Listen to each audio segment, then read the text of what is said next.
Sí.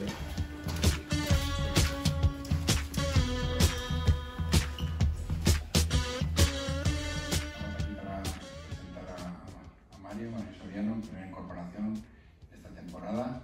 Bueno, primero gracias y bueno, la verdad es que la acogida de todos los compañeros, de la directiva, de todos los que rodean el club ha sido muy buena, muy contento y muy feliz de estar aquí. ¿Te has sentido?